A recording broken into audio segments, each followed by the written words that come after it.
প্রিয় দর্শক, আপনাদেরকে আজ নিয়ে এসেছি সাতক্ষীরা জেলার শ্যামনগর উপজেলার একটি অঞ্চলে, যে অঞ্চল থেকে কিন্তু ট্যুরিস্টরা ঘুরতে যান সুন্দরবনে। তো জানবো এই এলাকা সম্পর্কে এবং ট্যুরিস্টরা কিভাবে ঘুরতে যান সে বিষয়ে কিন্তু আপনাদেরকে জানানো হবে। ভাই, এই ঘাটটার নাম কি? এই ঘাটটার নাম নেল্লুমুদ ঘাট। এই ঘাট থেকে ট্যুরিস্টরা শুনেছি ঘুরতে যায়, কিভাবে যায়, কত টাকা করে নেওয়া হয়? এখান থেকে সুন্দরবনের বিভিন্ন স্থানে, যেমন একদিনের ট্যুর কলাগাছিয়া এবং দোবেকি।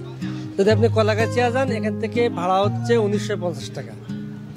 এরপরে যদি দোবেকি যান, 5000 টাকা ভাড়া। এরপরে 3 দিন কিংবা 5 দিন এখান থেকে যাওয়া যায়।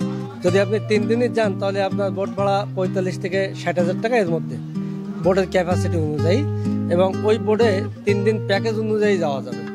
যদি আপনি প্যাকেজ করে যান যে আমি খাওয়া দাওয়া সব হলো আপনার, আপনি কত নেবেন?